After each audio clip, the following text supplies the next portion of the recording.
सबसे बड़ी खबर आपको बताते हैं, पाकिस्तान के एटमी हथियारों को लेकर बड़ी बात सामने आ रही है। की खुफिया एजेंसी CIA के पूर्व अफसर जॉन किरियाकू खुलेआम ये दावा कर रहे हैं कि 23 साल पहले पाकिस्तान का इस्लामिक बम नीलाम हुआ। 23 साल पहले अमेरिका से मुशर्रफ ने एटम बम की डील की। 23 साल पहले जिन्ना लैंड का न्यूक्लियर बम पेंटागन के कब्जे में आया। अब सवाल यह है कि अगर 23 साल पहले पाकिस्तानी परमाणु जखीरा अमेरिका को बेच चुका है, तो फिर पाकिस्तान की आवाम बीते 23 सालों से किस परमाणु बम की धमकियां दे रही है? पाकिस्तान के जो न्यूक्लियर एसेट्स हैं या न्यूक्लियर वेपन्स हैं, उनका सौदा अमेरिका से कर दिया था और इसी तरह की कई बातें इन्होंने जो है वो अपने उस इंटरव्यू में की हैं।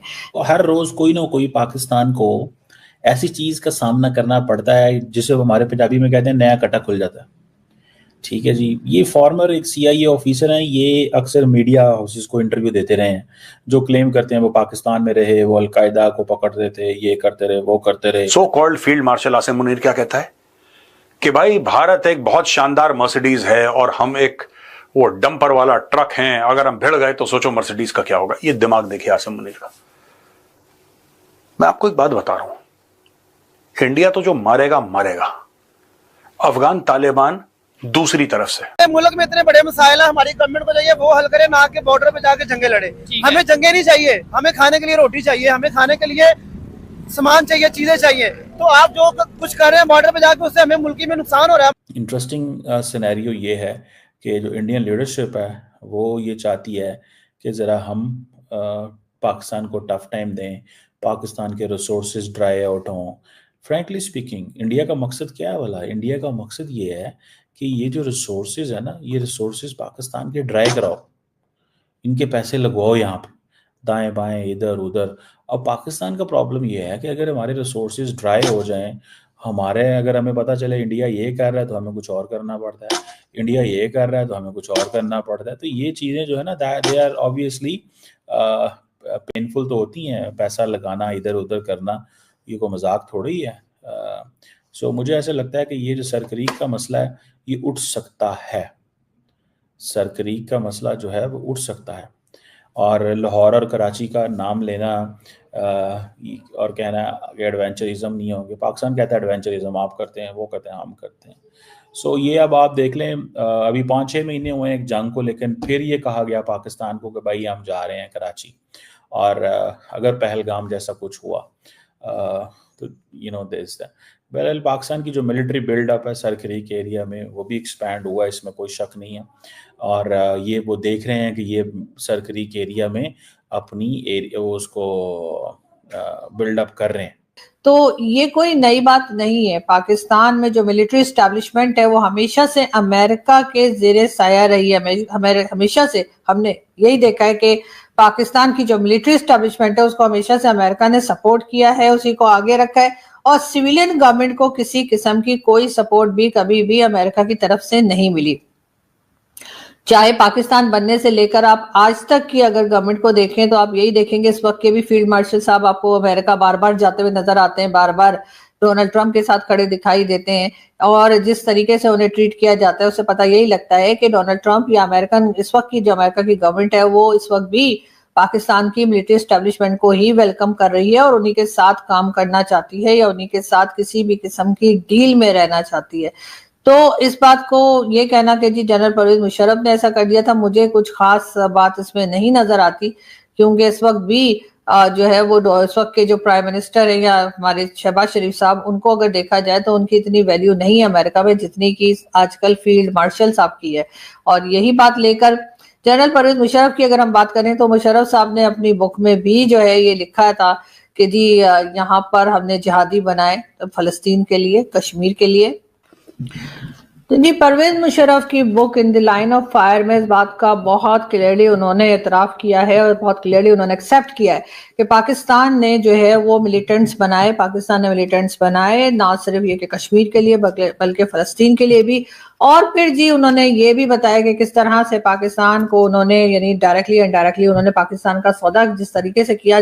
भारत में से तो कोई नहीं गया वहां पे, भागे भागे व्हाइट हाउस में कि मालिक कुछ कर दो। मालिक तुम होगे पाकिस्तान के बेटा, मालिक तुम होगे पाकिस्तान के, भारत से तो कोई नहीं गया।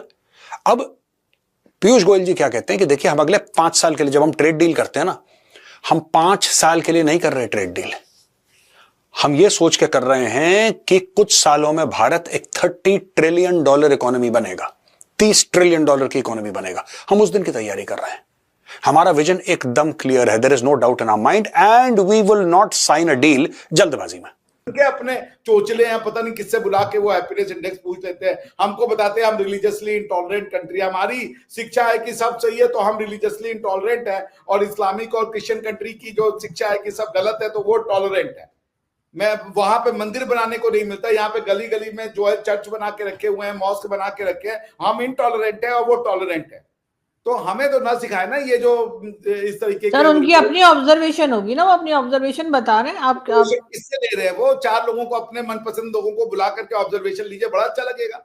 जैसे शहबाज शरीफ से ऑब्जर्वेशन लीजिए, अगर जो डोनाल्ड ट्रंप साहब शहबाज शरीफ से अगर वो ले ऑब्जर्वेशन तो उनको लगेगा कि भाई दुनिया में वो जीसस क्राइस्ट के बाद अगले वही आए हैं। अगर आप शहबाज शरीफ साहब की बात सुने तो डोनाल्ड ट्रंप साहब विल बी कन्विंस्ड कि भाई जीसस क्राइस्ट का तो बात अगर कोई व्यक्ति उन्होंने कहा जी कि पाकिस्तान के जो फॉर्मर प्रेसिडेंट थे परवेज मुशर्रफ, उनको हमने मिलियंस ऑफ डॉलर्स दिए और उन्होंने पाकिस्तान के जो न्यूक्लियर प्रोग्राम है हैंडओवर कर दिया अमेरिका के।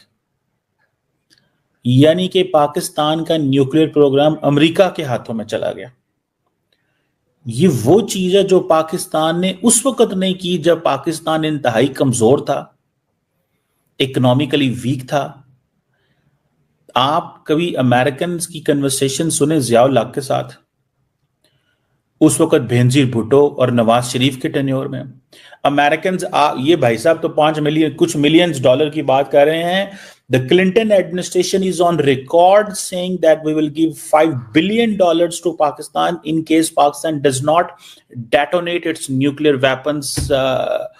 जब इंडिया ने मई 11 या 13 मई को उन्होंने 5 न्यूक्लियर धमाके किए थे, अमेरिकन $5 अरब दे रहे थे और वो मुशर्रफ साहब जो है उसको कुछ मिलियन डॉलर दे रहे थे तो न्यूक्लियर वेपन उनके हवाले कर दिया।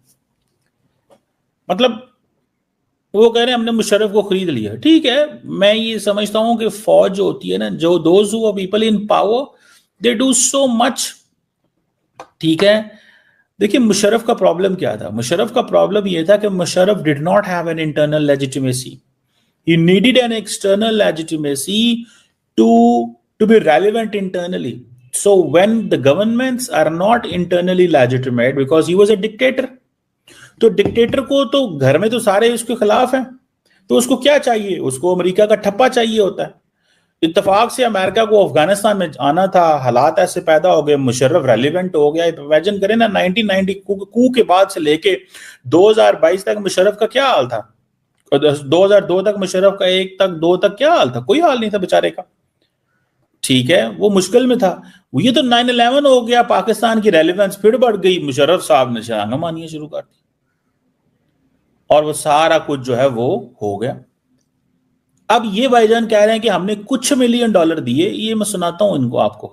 ये कह रहे हैं हमने कुछ मिलियन डॉलर पाकिस्तान को दिए उन्होंने, यानी कि $5 अरब दे रहा है America bill Clinton Nawaz Sharif को कि तुम न्यूक्लियर धमाके ना करो इन रिस्पॉन्स टू इंडिया, और उसने नहीं। किरियाकू ने बताया कि अमेरिका ने अरबों डॉलर की मदद देकर पाकिस्तान के पूर्व राष्ट्रपति परवेज मुशर्रफ को खरीद लिया था और पाकिस्तान के परमाणु हथियारों की चाबी अमेरिका के पास ही थी।